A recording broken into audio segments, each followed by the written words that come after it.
All right, you guys, welcome back to Oopsie Daisy. We've got episode 11 today, which is the second half of episode 10. So I have my special guest in studio with me again, Chris Hirdler. Are you ready to saddle up again? Absolutely. Let's go. How did you feel about last time? Did you feel like naked and afraid? Just vulnerable?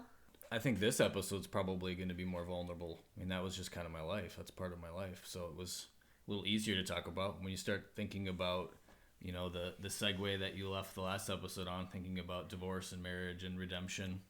Those are a little more vulnerable topics. What's the over-under that I'm going to cry in this episode? Like on a scale of 1 to 10, 10 being the most likely that I'm going to shoot some tears out. Where are we at? Where are we falling? Pretty high. You think so? Yeah. Like Hootie always said, the dolphins make you cry. Who's... Hootie and the Blowfish. I So, didn't. yeah, you'll cry. I only know like their top 3 songs, and I don't think that I don't know why that came to mind, but the dolphins make me cry. That song, when you sing it, it's gonna make me cry, I guess. Yeah. Well, it'll be good because that'll cover up the amount of snot that's currently in my nose from this cold I got. So Right. people aren't gonna know whether or not I'm sick or just emotional. So err on the side of emotion, people. And if you hear me blowing my nose, mind your business, because we just got some stuff going on over here. Okay, so last week we ended on what I've been told was a cliffhanger for a lot of people. So you were kind of sharing what happened to you in the hospital, that you had been told that you weren't going to walk again or have kids again. You were in a wheelchair, and at that point you were just like, let me die. I'm 23. I have this prognosis for my life. Let me die. Now this is your runway. You just get to take off from here. Yeah. Dive in on the heavy side. Yeah, it was interesting. I mean, anytime you're faced with that sort of prognosis, it's definitely scary. You know, as I'm even thinking about it, reflecting on the times that we were in the hospital. Yeah, it was. So what did I spend there? Almost 2 months, month and a half, 2 months in the hospital. You know, just to kind of give you guys an idea. I could feel things, but I couldn't move. So if you think about moving your left toe or moving your leg, the doctors would be like, "Hey, Chris, do that," and I couldn't do it. So it got frustrating. It was really frustrating. You don't really know how fast things are gonna progress. You don't really have any idea. What were some of the things that you had to relearn? Buttoning my shirt, being able to tie my shoes, pulling up my pants was hard, to be honest. I do recall that you had your pants down a lot in the Yes. hospital because you were just like, I'm over it. I can't do it. Being in a hospital like that and being somebody who can't move, you know, you kind of lose all. You don't really care anymore, to be honest, because I mean, so many nurses and doctors saw everything. They see you naked. They're moving you. They're helping you go to the bathroom. I mean, because I mean, how many catheters did I get in the hospital? It felt like all the time somebody was picking and prodding. Yeah, you're right. Steve Sausage Hands. Oh, jeepers. You know, having to help me relearn to go to the bathroom. I mean, I think those are things that, yeah, I know I took for granted. I took for granted the ability to walk. Yeah. I took for granted the ability that so many of us just go to the bathroom without any issues. Yeah. You take for granted that when that's taken away, you know, you feel vulnerable and. You know, and like I think I said before, at 23, the thought of never being able to walk again or have kids was a pretty daunting prognosis. And so having to have people take me to the bathroom and give me a catheter or help me go to the bathroom or shower, and, you know, those are just some difficult things to kind of process, you know, and then I have this relationship with you. You know, we're on day 3 after I break my neck of actually being a boyfriend-girlfriend, and then you know, you're wheeling me in a wheelchair down to this, and you're doing that, and you know, on weekend trips when I would be able to go about like 3 or 4 weeks after on weekend trips, you'd have to pull over and wheel me into the bathroom and help me, you know, do my catheter or help me do this or that, you know. So the hospital was a very interesting time. You know, I remember we were able to watch the 4th of July fireworks on top of the hospital. That was a really cool moment. Yeah. You know, so it wasn't all bad. But yet, you know, I don't think anybody strives to say they want to be in a hospital for almost 2 months. Yeah. There's a lot in that I remember and I will never forget. I do know it humbled me because I always kind of took for granted the ability to walk or to run. And you kind of look at people who have a handicap pass, or you think of people who have disabilities, you know, because it just makes you look at a different lens. Yeah. And I know that was the biggest thing for me. I think at 23, I thought I was running the world and I was able to do anything. And when you're forced to stop and really see what life could be like, because the process of walking was really slow. I remember there were days you were there. I mean, they would get me out of the wheelchair and they'd stand me up with a walker, and I would take 2 steps and I would be exhausted. So you were in a wheelchair, and they did tell you that you weren't supposed to walk again. And so there was like this miracle moment of movement again. Do you remember anything about that, or how did that start? Because you are a fully functional walker. I mean, you got a little pimp limp going on. That's what I call it. A little leftover swag from your accident. Yeah. But you can walk. And so do you remember that? Do you remember that moment of like moving your leg for the first time? No, I don't. You know, if I recall anything, I remember when my toe moved and I got really excited. But I didn't know if it was like my nerves or a spasm or whatnot. But I do remember the first time going number 2. Oh. Remember how excited I was? Oh my gosh. Well, because there was so much help there helping me do that. Oh. But I remember, I think it was my mom and my family and you were, and I was in the hospital bathroom and I went number 2 for the first time on my own, and I screamed like as if the Vikings had won the Super Bowl. Oh my gosh. Do you remember that? I was so excited. I just am having this surreal moment of like, I can't believe that we're having this conversation and it's going over the airwaves and we're just going to be sharing this part. No. Carry on. No. Well, it's part of our story, and not to spend so much time in the hospital, but really I think where our story went from there is, you know, you think of dating for 3 days and us going through that. We never had an official first date. So what did you feel like? Because you had this girlfriend of 3 days, and then, you know, a month basically. So we'd been dating for 2 months, 2.5 months when you finally got out of the hospital. And so you had this new girlfriend who was putting catheters in you and taking you to physical therapy and cheering you on as you like took steps hanging from this weird contraption in physical therapy and like dangling from the ceiling basically. Was there moments of like humiliation? Was there embarrassment, or what did that feel like? Because in the first part of a relationship, we all want to put our best foot forward. You weren't putting any feet forward. Well, couldn't even move my feet. Is that a low blow? No, it's actually funny. You got rid of that, like the puppy dog stage, or the oh my gosh, I'm looking at you and you're looking at me, and like I don't want to do that in front of them. I don't want to say this. That was all gone. Yeah. We never had that. We never had that opportunity to even find out like what each other liked. You know, and I never thought about it this way, but it was almost like we were dating. But if I look at it this way, we were almost like my personal care attendant, or PCA. Is that what it's called? Yeah. I mean, because that's kind of what it felt like. Yeah. But yeah, here we are, like we're boyfriend and girlfriend. Like the first time we went on a date, my dad drove me to a restaurant. It was 7th grade all over again. Yeah. So it was. Those are some pretty, like, as I reflect on them and think of them now, I don't know why it didn't bother me. Maybe it did, and I just didn't say anything. Yeah. But as I say it now, it's kind of like a shot to the stomach. I didn't feel like a man a lot of times. I can tell you that. Yeah. You know, when we would go out, if I had my cane, because I had my quad cane for a long time, I had my C-collar neck thing forever. Yeah, you looked like you had been through some stuff when we went out. You just shuffling along with your walker or your cane. Right. My hair was so long and blonde, right? Because they didn't want to cut it because of the incisions on my neck. Yeah. So I mean, it just looked. You look like you've been living some life, bro. I did. Okay, so how do you think that affected you going forward, us going forward? I mean, my self-esteem was pretty beat up. In the early stages, I just didn't feel like, I didn't know. I was a shell of my former self. I used to be able to run and play baseball and do whatever I wanted to do, and I was pretty athletic, right? Like, it was gone. It was gone, and I didn't know if I was ever, like, what was life going to look like? And then there was still that part of my head where, when is she going to leave? Like, at what point is she going to wake up and realize, like, this is the man she's with? He's walking with a quad cane. Is she going to, like, one day wake up and figure out, like, this isn't it anymore? And then we still didn't really know. Not that we were thinking about this at the time, but I'm guessing it was still maybe in your head. I'm like, is he ever going to be able to have kids? Because I didn't know that. I never really asked questions. It was just something that was said. But I do know that played a large role later on into some of the things that I know led us to get divorced. Was just some of the stuff that lingered on from my injury. Yeah. that I don't think we even thought about when we were first dating. Because how do you? No. You know, we were a good team. We were a good team in the sense, like, you would help me and I would probably try to overhelp you, because I know for me, a lot of what I was trying to do is almost kind of pay you back for all the love and the care that you shared me. So it felt like a good team.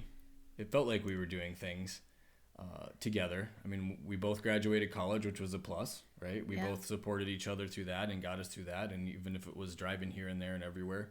I remember those college years being hard, though, because you were angry. You were going through a big grieving period, maybe. I don't really know what it was, but there was kind of a turning point in you where in the hospital and kind of after, you were angry and you had a chip on your shoulder. And then it was like all of a sudden you hit a certain point and you just sort of accepted it and turned. Do you remember that happening, or was there a point where you could look back and say, I finally let go of all the negativity of it? Or what was that like? Did God play a part in that? I'm learning now that I would say it was God. I was angry. I was very angry. And I did a lot of that anger alone, because I mean, you were going to school, my parents are gone, and here I am, like, I can't drive. I'm sitting alone a lot. And so there was a lot of just mental games that I would play in my head, that I'm not worthy, I'm not this. I don't know that I had depression. I don't think it was diagnosed, but man, now that I know what that is, there was definitely parts of that I was going through. And I remember you did want to go to church a little bit after. Like, I think you went to a Catholic church a couple times after your accident, and I wasn't saved either, had no interest in God. And so we were just kind of fumbling through this weird experience together. That's true. But I think there was something in you that was sort of recognizing that there was a bigger force at play that, you know, was watching out for you that night. Yeah, there was. You know, a lot of, you'd hear a lot of things, you know, here I am in the hospital, or you'd have families like, God was watching over you. And I'm like, oh, cool, whatever. Like, I don't even know what that means. Like, thanks. That's just really nice. Like, I wanted to go to church, so I would go to a Catholic church. But, you know, the problem with somebody with an incomplete quadriplegic injury is a lot of up and down. Oh. And so, it's not a handicap-friendly service, you're saying? Your boy here was tired. No offense to the Catholic No offense, people. but your boy here was tired after a lot of it. So, I mean, it was just... And I'll be honest, I was going because I thought it was like, well, God saved me, so I better try to, like, repair this relationship with the person I've never had a relationship with, which is God. Yeah. But then I knew then that my motivation was just simply, I'm going to go to try to repair, but not do anything else, then it really wasn't worth it. Just to, like, show up because he supposedly showed up for you, and I better get my butt in there to show him that to repay him. Yeah. So there was that same theme of feeling the need to repay somebody that had been there for you. Yeah. I think it goes back to that fear of rejection too that I spoke about before. Is, you know, if I do something wrong, I almost feel like I have to overdo it on the opposite end so that I'm not rejected. One of the big eye-opening things for me is because for the longest time, I blamed everyone else for the neck injury.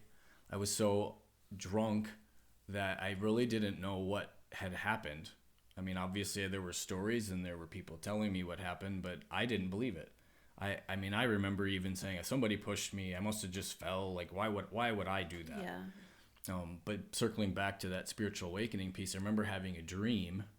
And it was like a movie, and I'd like to believe it was God kind of allowing me to forgive myself and allowing me to find peace, because before that I was so angry that I watched it like a trailer in a movie. I watched myself running down, I watched myself run down the dock, and I watched myself jump in head first, and it was like, oh my goodness, like, dude, you did this.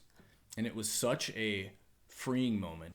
And I think I've only recently shared that within the last couple of years, that I look back on it now, and I think that was like the first opportunity that I had where I kind of had that opportunity for God to say, dude, I'm going to show you, or I'm going to let you see this. So hopefully you take it, and then you can do something with it. And really after that, I had this peace and serenity over it. I didn't feel mad at other people. It was like, dude, you did this. You're the one that consumed the alcohol.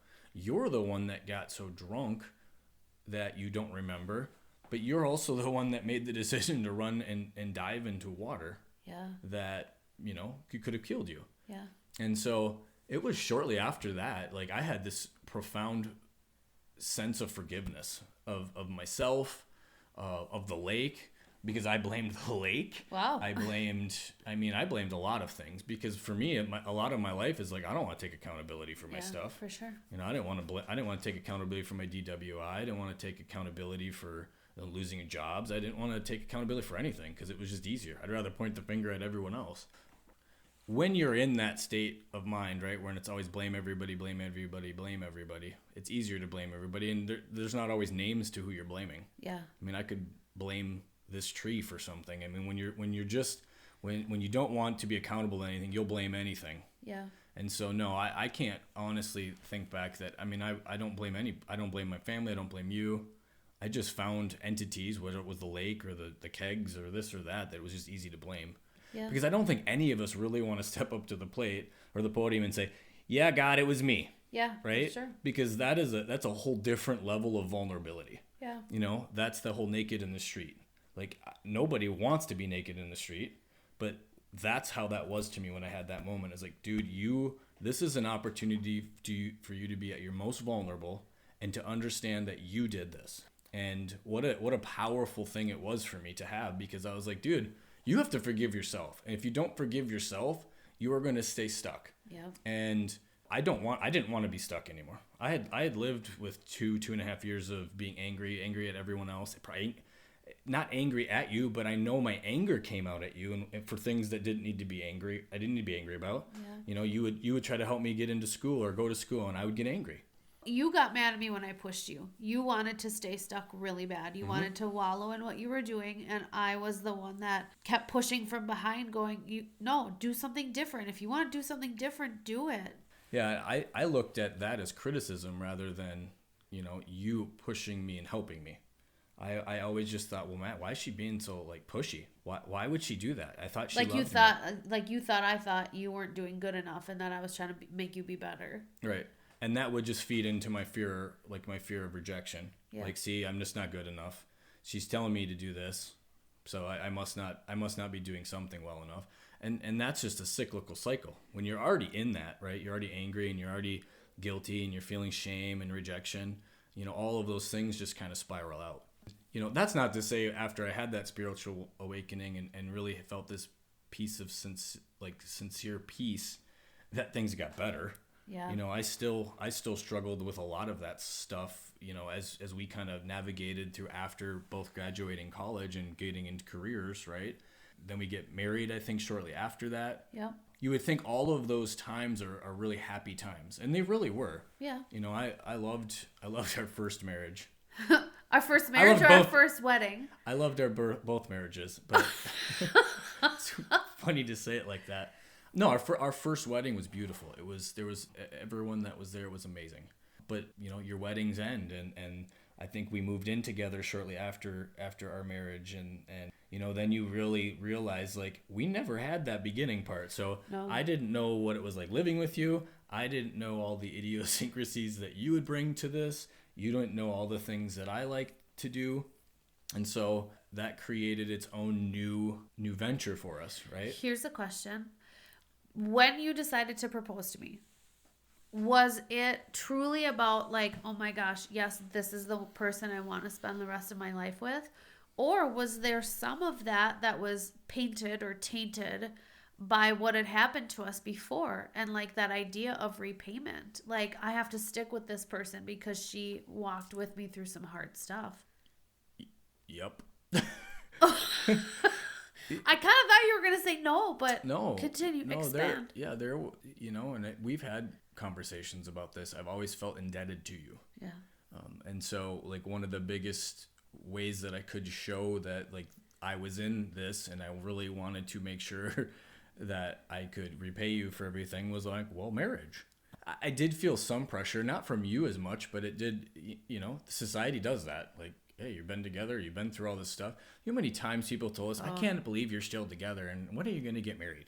Yeah, I can't believe you guys are still together. That's such an amazing story. When are you going to get married? I can speak to that too. I felt an intense amount of pressure to stay with you. After those first couple years, and then all of a sudden we were engaged, and I think I hit a moment, many moments before we got married, that I was really terrified because, yeah, it was this like, oh my gosh, listen to their story. They've been together for so long. They've been through all this stuff. Now they're getting married. And it was like we were living everybody else's fairy tale. And in reality, we had all these unresolved issues, and it was bad. It was really bad. Right.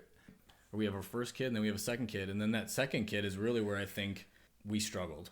Yeah. We struggled. I think I fell apart mentally. I dealt with a lot of postpartum anger and anxiety, and I had no idea why. I don't know if it was related to birth. I know that you and I were involved in a lot of unhealthy habits as far as drinking and partying and, you know, stuff like that. And that doesn't ever lend itself well to a healthy emotional state. But I remember I personally went off the rails after our second was born, and you just kept trying to help and help and help. Yep. And you would just come close to me all the time, like emotionally, and just try to, and it was very smothering. And I remember pulling way back because I was like, just stop helping, stop trying so hard. And I was just mad all the time. Well, yeah, my nickname is Helper Squirrel. Yeah, that got to be a lot. And so, I mean, I would suffocate you. I mean, okay, I should be careful how I say it. Not literally. No, that's weird. But emotionally, I would be there, and it was like, what do you need? Can I help you? Can I do this? Can I do that? Can I do this? I'll take this for you. I'll do that. Yeah. Or I wouldn't even let you have feelings. I would control everything. And what I mean by the control piece is I wanted to make sure I did the groceries and that I did the mortgage and I did less because I just didn't want you to have to worry about it. Come to find out, like, as we would try to talk and communicate, and I use the word try because it was, our communication was not great. No. It was more of, you know, I would say something and you would go away, or we could get angry, and there really wasn't communicating. No, there was a lot of walls up, a lot of resentment, a lot of defensiveness, and we just couldn't talk through it. We didn't even really know how to be together. No. Right? And so... And then also we had a house, and then we had kids, yeah. And we still had a lot of unresolved stuff from the way our relationship began. Right.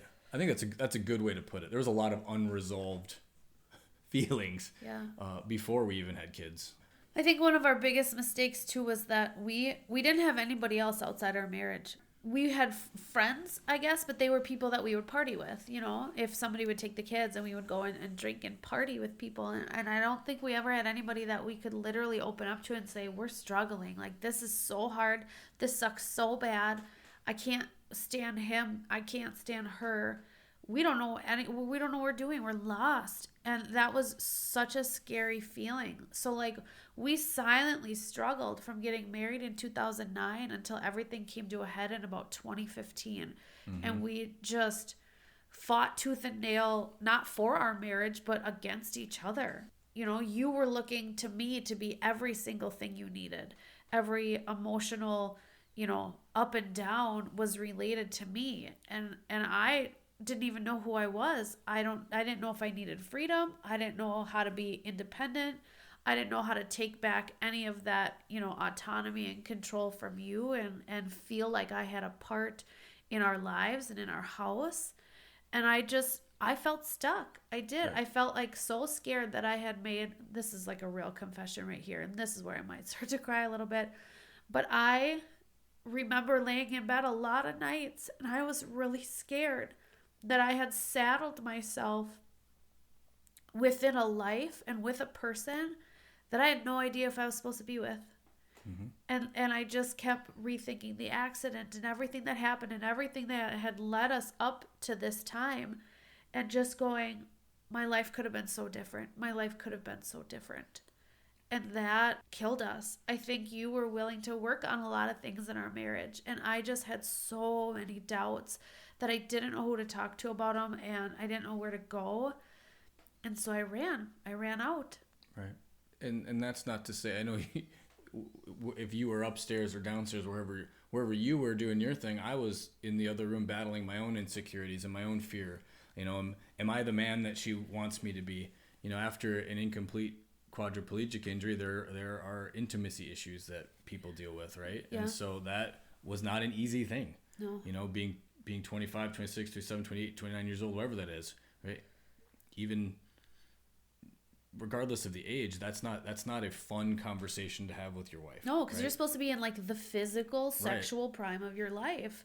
And here we are having these conversations that you probably have when you're 65. Right. You know, do I need to take a pill for this? You know, Right. how can we make this better? And it was just, and then when you're young, you expect, you know, passion and this effortless intimacy that you see on the movies. And we just didn't have that. No.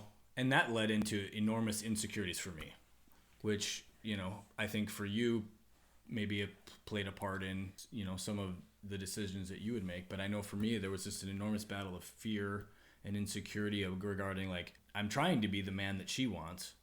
But in my mind, it was, I was trying to be the man I thought you wanted me to be. Yeah. And I think that's really where things started to go, because I thought if I bought you this gift, or I did this, or I mowed the lawn, or I did the dishes, or I gave you, you know, 2 hours to go take a bath, I'm like, I know this is what she wants, but never did I stop and ask. Yeah. And if I did, I wouldn't listen. Yeah. I was just waiting for my time to get back and say, oh, I know what you need. Yeah. I know what you need, honey. Just let me take care of it. Yeah. And so it was just it was a unique time. I know we even tried at some point. I think we did a marriage counseling for a couple sessions. That was awful. It was. really was. And because her advice, and this is what, oh my gosh, this is what drives me crazy, because so much of marriage counseling is you need to have a date night. You need to have a date night. And I was like, this is literally the last person that I want to sit next to in a car. And everything he does makes me want to roll my eyes or scream or cry. Why are you sending me out on these dates with this man that I can't even talk to? And it was like the nail in the coffin for us. I remember going to a Twins game and I didn't want to be there, but you're like, well, you know, the therapist said we should go on a date night. So you planned this big old date night. And I was like, I can't even talk to you. I can't even talk to you. Why am I even sitting here? And it just made everything worse. I only chuckle because I remember it. It was difficult. You know, you think about any of those things, going somewhere that you're excited for and the other person doesn't want to be there. There was no hiding it. No. And so I think it added another layer of my insecurity. Yeah. Or it was another layer of fear, or it was another layer of jealousy. I'm like, I don't understand what's going on. Because then you'd see someone else in a relationship and you'd be like, oh, yeah, why are we not that way? Yeah. You know, we did a pretty good job of hiding it. Absolutely. I mean, I don't think most people in our lives, including family, knew that we were not doing well. No. People would be together like, oh my God, what a cool story. You're beautiful kids. You're doing great. And we're like, I'm like, boy, we fooled them. Yeah, we were drowning. Yeah. And that led us to 2015 when I don't know if the word separated is it, but we at that point had decided, I don't know if we can live together full time anymore. So what we were doing was one person would spend a weekend away and the other person would have the kids alone for that weekend. And we would just take turns at the house because we were like, we don't want to disrupt the girls' lives, but this isn't working. And then basically all hell broke loose after that. You want to tell that story? About how we officially then moved out. Like, I got kicked out of the house. Yeah, that was a tough day. I don't even know how to explain it. Like, anybody who's listening, like, short of having a family member pass away, getting a message or finding out that, you know, your spouse is having an affair is a tough thing to swallow. And I remember kind of finding out and calling you and telling you to get your butt home. You came home, and then I just asked you to pack your crap up and leave. It was definitely one of... It was. I'll just say it was tough. It was tough. It was a tough thing to swallow, understand the why part of it. So it was a difficult day. Yeah. For sure. Even talking about it right now, it's a. Yeah. So you had gotten that text message and called me at work, and I had come home, and you basically looked at me and said, "How could you?" And I didn't have any words. I didn't have any comeback. I didn't have anything. I knew at that point that the affair that I had been having and hiding had been found out. And I remember just packing a bunch of stuff and going to stay with a girl that I knew who was also going through some marital problems. and I moved out. And that was really my descent into, I want to say, insanity, darkness. I walked away from my family, and can I be real and take a little heat where everybody might hate me for it? But there was the first few months of that where I felt extremely relieved. I felt relieved because I felt like I sort of had my life back. I didn't have to worry about, navigating things with you, and I didn't have the pressures of being a mom as much, and that makes my heart so sad to think about that and to look back at that. And I just think that that's what sin does in your life, is that it lulls you into this sense of like, this is great, but on the back end it's stealing everything from you. I had lost my beautiful home. I wasn't with my 2 little girls to put them to bed at night. And there was a big part of my heart that was happy about that. Mm-hmm. And it was just this wild descent into I just smoked weed all the time, and I got hooked up with, a lot of different spiritual practices, occult practices, witchcraft practices that I chased really hard after. And I ended up buying a house in another town. And for the next couple of years, my life revolved around this person who was not good for me, and I was not good for him at all. It revolved around getting high, and it revolved around what I now can identify as searching for God, but searching all sorts of spiritual practices to find answers and comfort and joy and peace and love. And all this time you were back here just really being a rock for our family. And that's not necessarily true. Elaborate. I got the side eye. Well, I mean, as anybody who listens to this who is either working through what we're talking about or has gone through it, right? When you have kids, you had the kids on some weekends that I didn't. Yeah. So whether you say I was a rocker or not, I may have done a really good job of trying to look like I was dealing with this well, and it certainly was. I had zero relationship with God at this point. Yeah. I had an enormous void. Not only am I a man whose marriage failed, which again, that's not a fun thing to say. No. Right? I'm now a divorced father of 2 whose marriage failed. So I went searching to fill the void. What'd you fill it with? Oh no.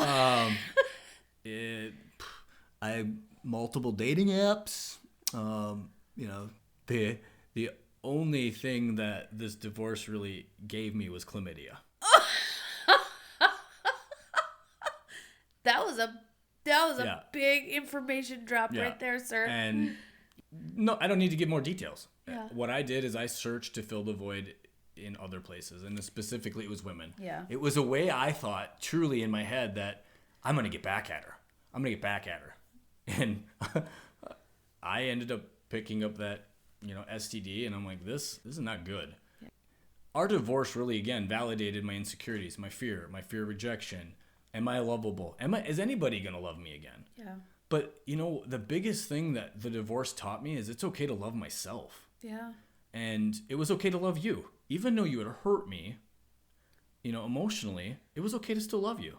Because that was the thing, is I've always loved you and I've always cared for you. And one of the biggest things I think being a counselor that I teach people is compassion, right? And it's like, treat yourself like someone you are responsible for helping. Say that again. Treat yourself like someone you are responsible for helping. Huh. So you think about that. We're responsible for helping our kids, right? And we treat them with love, care, and compassion, but we have to treat ourselves that way. Yeah. You have to treat yourself like someone you're responsible for helping. And so that was one of the things that I know for me, I had to start treating myself with some love and care, and knowing that, we had a failed marriage, but that doesn't mean my life ended there. We still have these 2 beautiful little girls that needed parents that were going to be present, so that, the thing I see in counseling all the time, in my addiction counseling, is divorce. You divorce. And you hear the other person saying, I hate my ex. I hate this. I'm never going to talk to him. We made a vow to each other, like, I'm not going to talk bad about you in front of the girls, and you're not going to talk bad about me in front of the girls. Regardless of how we truly felt about each other in that moment, and how I felt about you and how angry I would have been, it was really important for us to have that conversation, that the girls were never going to hear me speak bad about you. Yeah. Did I agree with it? No. Am I hurt? Yeah. But it's not something that our kids ever need to be brought in. They need to be kids. This is an adult thing.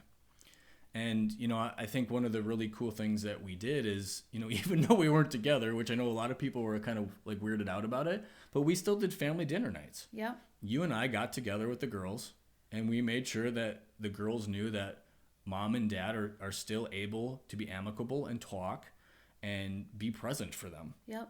And I know a lot of people were always kind of looked at that as kind of an odd thing, but I know that was the thing that, interestingly enough, we communicated better through the divorce than we ever did when we were together. That's what I was just thinking. Those family dinner nights were really fun because it was like I was coming to my friend's house and we just got to talk real. It was like a lot of the pressure was off of us to be in love anymore and a husband and a wife anymore. A couple years into it, we really started to become friends. Like, you would call me and you would tell me about a date that you had, and I would call you crying about something that happened at work, and we just had taken the labels off of what we were and what we thought we had to be, and we had started to grow close just as human beings again. Right. So many relationships early on are based on lust and, oh my gosh, I'm Twitter-pated, and what am I going to do to make sure they love me and this or that? Yeah. And we never got that. But what I do think... You never got Twitter-pated for me? I am deeply offended and therefore quitting this episode. Yeah, honestly, we didn't. No, you're right. We didn't. You're right. But, the one thing that the divorce did allow us to do is, to your point, there was no pressure. I had no obligation to try to make you like me, or I didn't really give a bleep what you thought about me. Yep. My job at that point was to make sure the girls... they were going to see mom and dad be strong, and they were going to be able to know that we are going to talk and we're going to do this. And whatever family looked like to them at that moment did not matter to me. Whether that was, someone else involved or not, it didn't matter to me. It was just that they knew that you and I were going to still be there and strong.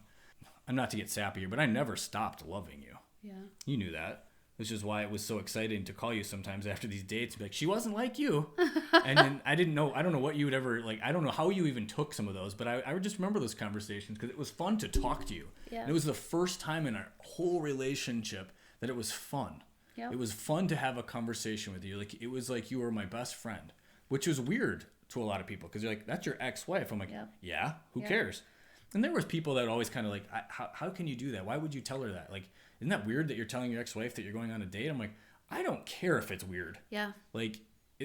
It's important for me to obviously share that with her. Yeah.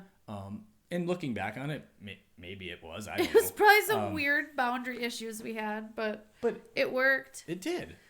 I think that allowed us, those conversations and us being together to raise the girls really allowed us to see each other in a very different light. Yeah, absolutely. And even if I thought about it, even had an inkling of maybe we'll get back together, I was like, no way, there's no way. And so at this point, neither of us were pursuing God at all. No. I had gotten really sick. They didn't know what was wrong with me, and I ended up getting diagnosed with celiac disease. But within that time frame of being really sick, I remember starting to kind of turn my eyes to God a little bit and be like, I thought I was going to die. And I remember just reading a verse here and there to try to get some hope and comfort. And so God was doing a work in my heart. And at the same time, without me knowing it, he was doing a lot of behind the scenes work in your heart. And it came to pass that the person that I was living with, we were talking about what to do on a Saturday night. And when he asked me, my first thought of, let's find a church service. And that was shot down greatly by the person that I was with. And I remember crying in the bathroom floor, feeling, again, this feeling of, what have I done with my life? Oh, crap. I'm starting to kind of get close to God. I'm starting to want to do these things. And I have now found myself saddled again with somebody that maybe I don't know very well. And maybe I've made a horrible mistake. And the next morning, I remember waking up that morning. I know it was in February. Can't tell you the exact date. It was just a Sunday in February. I remember texting you and saying, I'm taking the girls to church. Do you want to come? that would have been something I would have never thought I was going to say. No, at that point, we didn't take our kids to church. We didn't go to church. No, gosh, no. Obviously, looking back on it, it probably one of the first God moments in my mind was like, okay, that's not something Chris would have said to do or even thought to do. Yeah. Like to text my ex-wife that I'm taking the girls to church. She probably would have thought I'm crazy or who had my phone. Yeah. Because that's just not something that I would have done. And yeah. And I remember sitting in that church service. I was just sobbing. I was absolutely sobbing. And you reached over, like behind the girls. The girls were sitting between us, and you reached over and you grabbed my hand and you just squeezed it. And in that moment, it was like my whole world shifted. And I just was like, we're on a different journey. Like, we are on a new journey now. Yeah, it was crazy. Church was very uncomfortable to me. Yeah. God was very uncomfortable to me. But I do know a lot of what I think about that kind of helped us get through a lot of that was my counseling background, right? I remember us having a conversation. It was in the kitchen, and you were telling me kind of a little bit about what was going on, because I said, I need to know what happened. Yeah. And I remember looking at you, and I just said, I forgive you. That was so scary for me because I had been thinking about confessing everything to you. Obviously, you had known about some things at the beginning, like in 2015, but there had already been there had been some, like, an adulterous relationship even before that you didn't know about. No. And I remember one of the first couple of times we were at church, and our former pastor at the time, he had preached a sermon, and he ended the sermon with the words, and it's from the Bible. It says something about, if today you know what the Lord is asking you to do, don't harden your heart and do it. And I had known for weeks that I had to confess to you. I had to come clean, and we had to start over on a clean slate. We had to start over on an honest foot. Yep. And I remember talking to somebody I had been close to at the time and saying, hey, like, I cheated on Chris while we were married, like, more than what people know about. And I got to tell him. And this person at the time said, don't. It's just going to hurt him. You need to take it to the grave. And I remember rolling that around in my mind and just hearing the Lord speak before I even knew it was the Lord. Just hearing him say, like, trust me, just open up. And so I said that to you after church that day when I heard that sermon. And it was the scariest thing I've ever done, because at that point I had already realized my mistakes, and I had already realized what I had walked away from voluntarily before: my family, my marriage, this amazing man, and my kids. And I had grown to appreciate it again after moving back in with you, or having a relationship with you again. And it hit me finally that if I confess this to him and I hurt him one more time, you could have pulled the rug out from everything. You could have pulled everything like that away from me. And this time, if I would have walked out of that house, I truly would have been alone. I would have had no drugs to go to. I would have had no man on the side to go to. I would have had an empty, dark house, and I would have had nobody, and you would have been done with me. And that was the scariest moment of my life, to confess that to you. Yeah, I remember that clear as day. We were in the kitchen together, and you kind of just gave me that look, like, I need to tell you something. And I was like, oh bleep. Like, I don't know if I'm prepared for this. And I'm not going to sit and say I wasn't angry. I was not happy. But again, I'm not somebody who's going to throw chairs and name call and that stuff. It's just not my thing. But I was definitely hurt. You didn't talk to me for probably a full 24 hours after that. Yep. But then when you finally did talk to me, it was this very at peace, like, okay, how are we going to move forward? And so I just wanted to ask you, how did you get to that moment? I mean, obviously there was these terrible, beautiful, honest conversations that had to happen over the next couple years as part of healing. But, like, it was this 24-hour holding of the breath to figure out where we were going to go next. And you came back to me, and it was like, okay, let's do this.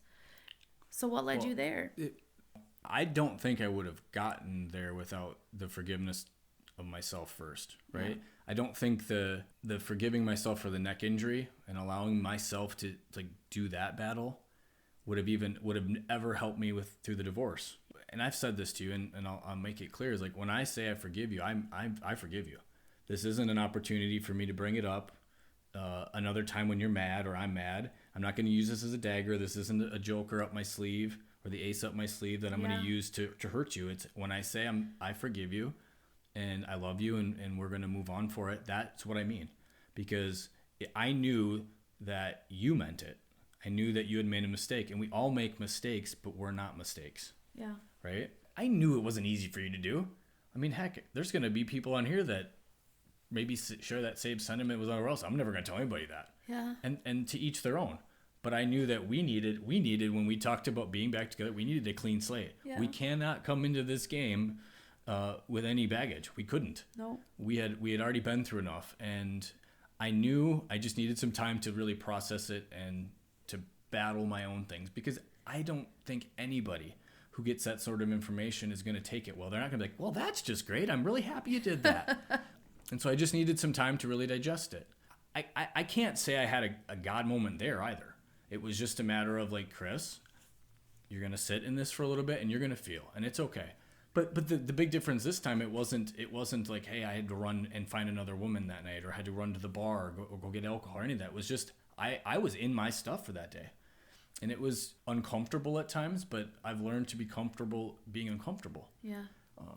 I was just so thankful you were willing to talk to me about it. When you told me that, well, there was still, I don't want anybody to think that just because we went back to church and I held her hand that it was all like great after that. No. I mean, gosh, It was so bad. It was not easy. It's so bad. It wasn't. It was bad for 2 straight years after we got back together. It was not easy. I It was not remember. fun. But I just knew if the foundation, God being the foundation that we'll talk about later, but if our foundation wasn't just based on rigorous honesty and forgiveness of each other, that this was going to be a problem. Yeah. And it helped to say, I forgive you, and that's what's going to happen. I have to say, though, that moment when you looked at me and you kind of explained that to me, because you said that to me, like, I forgive you. And when I forgive completely. Oh, I told you I was going to cry a lot. Mm-hmm. That really, like, solidified my budding relationship with Jesus, because, you hear Jesus forgives you, and then you hear he forgives as far as the east is from the west, and that he wipes your sins clean and washes you white as snow. And to have somebody in your life who looks at you in all your nastiness and says, I forgive you. I'm not going to throw it back in your face. You made a mistake. You are not a mistake. And I love you. And that just represented pure Jesus to me. And this was before you even started really walking with the Lord. And I just remember being like, this is marriage. This is what a husband does for a wife. He loves her. He loves her like Christ loves the church. And that's what Jesus does for us. And seeing you do that for me, it was life-changing. It changed my relationship with Jesus. And it really set me on the path that I'm on now. I mean, as much as I say it, like, I can't believe I'm at where I'm at 4 years with my relationship with church and my relationship with God.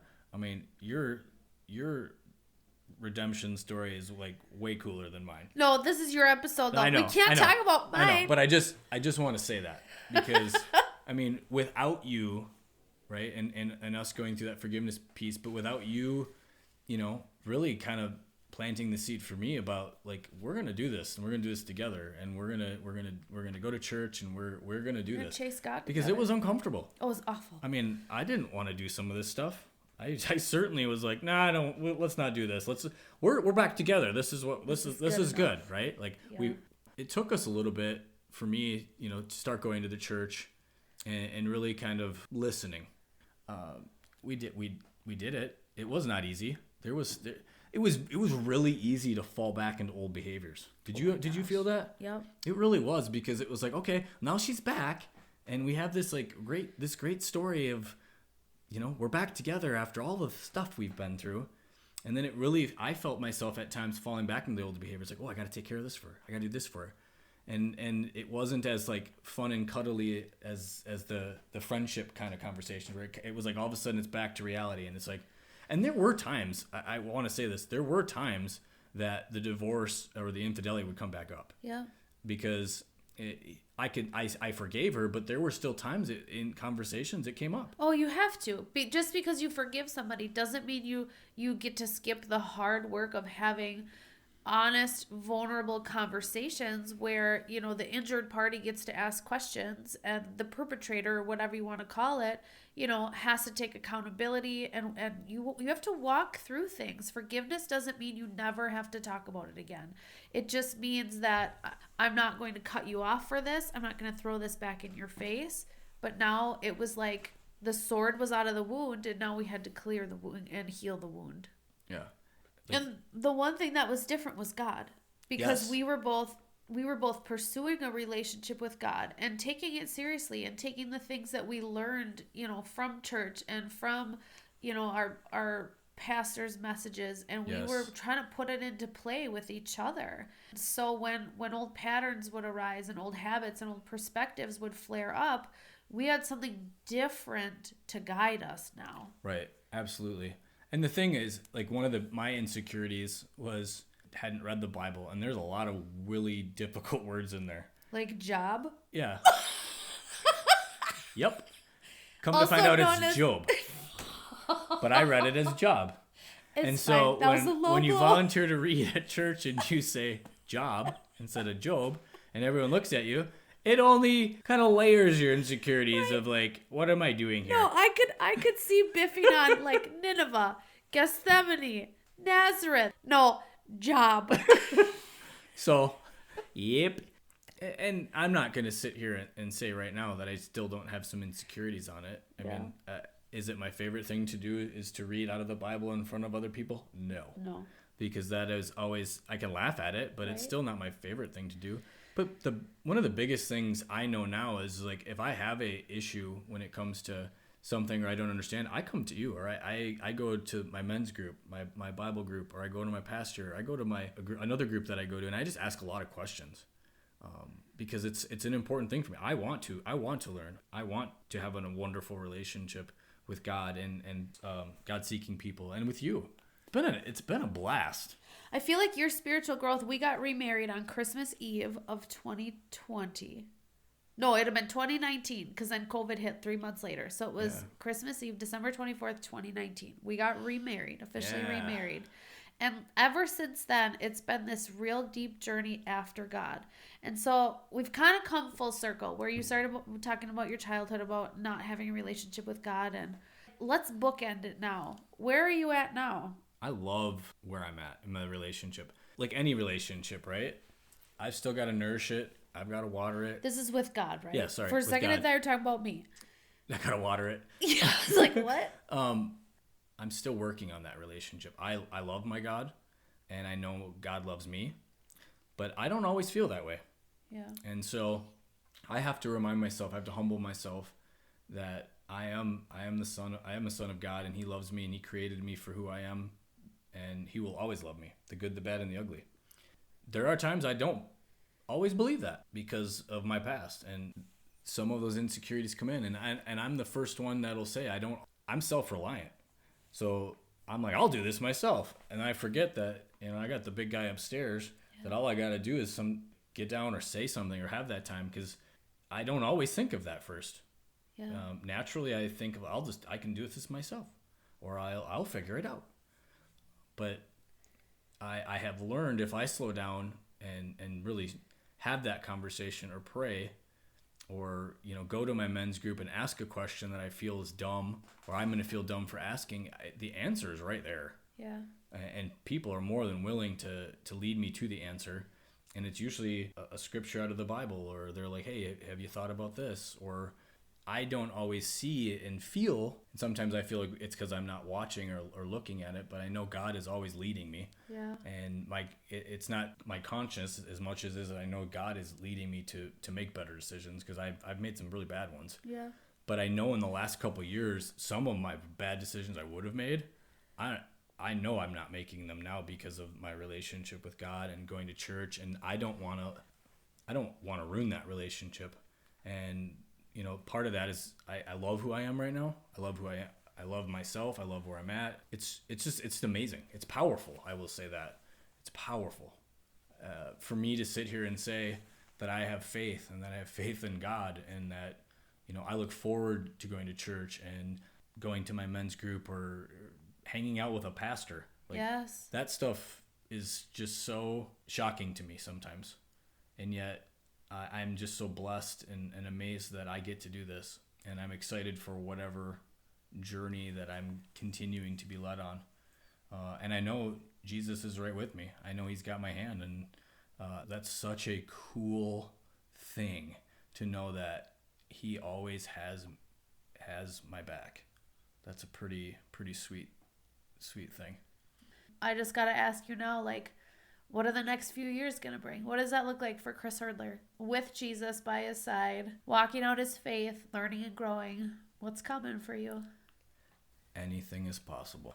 Yeah. I believe that. 2024 has already brought opportunity for me to share my testimony multiple different places already. Yes. I get the opportunity, or I had the opportunity to pray at church in front of a lot of people.